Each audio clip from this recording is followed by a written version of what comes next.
So things just keep happening.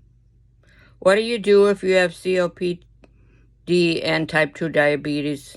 I didn't think the two were related, but of course, doing a search on Google proves me wrong.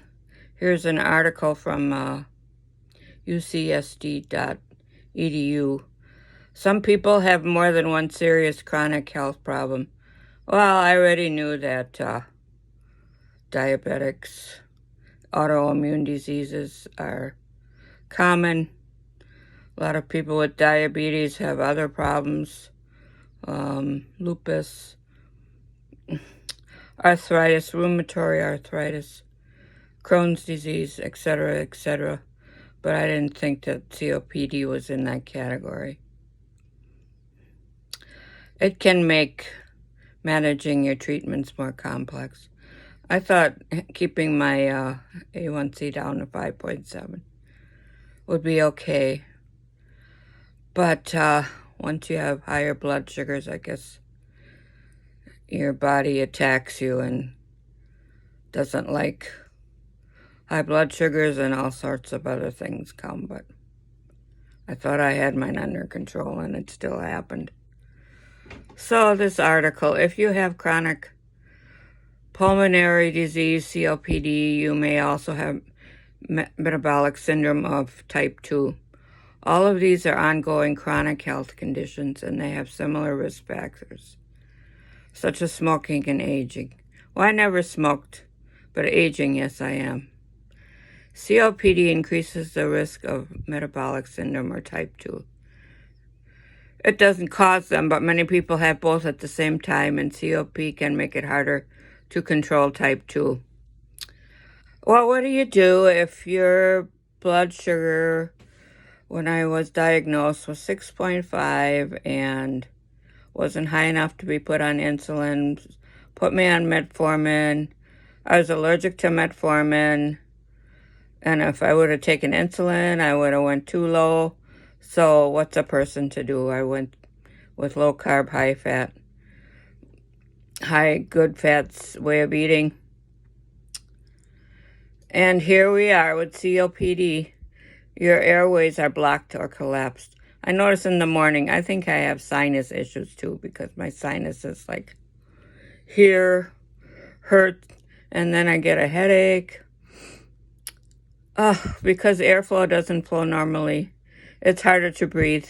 This causes shortness of breath. When you have diabetes, your body has trouble using glucose or sugar. The hormone insulin is needed to help your body.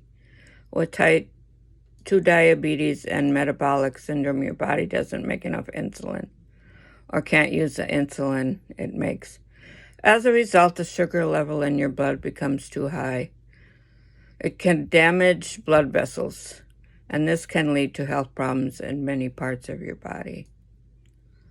Complications of COPD and type 2. Both of them are treated with medicines. People with both may find it hard to manage all the medicines they need, and some of the medicines may affect each other in a way that can be harmful. So be sure to check with your doctor or pharmacist. They may need to change the medicines you take and how much you take. Type 2 can make COPD worse. High blood sugar can affect the blood vessels in your lungs. Over time, damage to the blood vessels can make COPD symptoms worse. COPD can make it harder to control type 2. It can also make you feel less able to do physical activity. Yes, and it also makes you very tired, which is a symptom that I am dealing with right now. Getting physical activity helps make your blood sugar go down. And some COPD medicines, such as steroids, make it hard to control your blood sugar. Thankfully, I'm not on any of those. I go to the gym at least once a week because I like working out in the pool. I do a joint effort, which is good for older people to keep their joints loose, and also chair yoga, which is something I need, stretching exercises. Don't just sit and not move. That's the worst thing you do. Of course, they tell you to quit smoking, but what if you never smoked?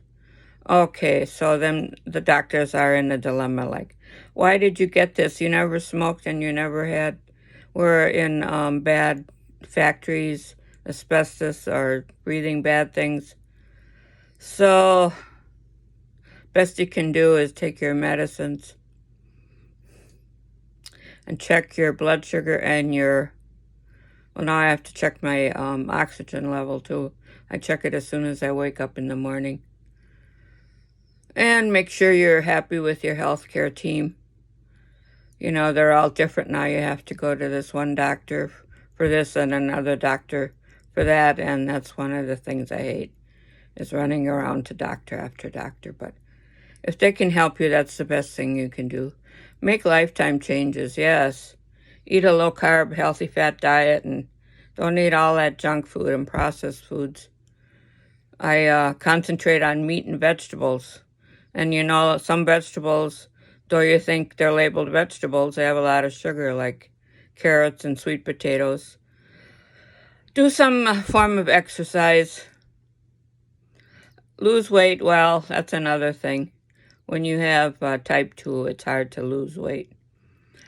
I did lose 25 pounds when I first was diagnosed, but then after that it's been the same like for 30 years. So I told my doctor I'm eating low carb, and I cut out most foods that I used to love: cakes, potatoes, rice, bread, any kind of grain. So it's an ongoing battle, but I feel good. I'm a night person, so I'm up till like 1 in the morning, but then I want to sleep till 10. And it's hard for me to wake up in the morning because I feel drowsy and headachy because of my sinuses. And I used to get chronic migraines. And you want to know what all I've had in my life? You don't want to know. Migraines, diabetes, COPD, what else? Or something else. Arthritis. But I'm still alive, kicking, and I have good days and bad days. So if you are concerned about COPD or breathing or any other condition you may have, I know I usually Google. I don't like to look on Google because they make that's the worst of the worst. They'll say you have a year to live, like with my cancer, and it's like my 12th year now, cancer-free. So talk to your doctor about it. But there's lots of articles. Make sure if you have a question, like I didn't think COPD and diabetes were related, but what the heck? You know, here we go again. Add one more thing to the list.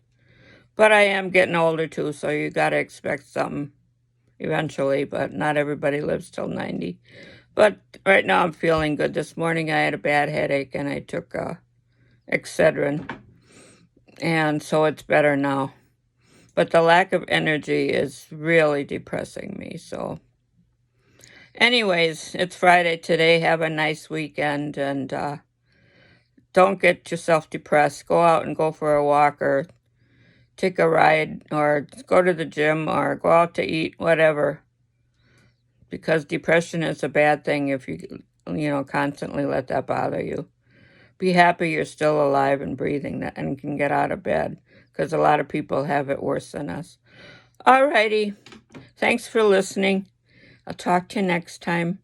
And thanks for subscribing, and let your friends know if they have diabetes, type 2 especially, they can join our group.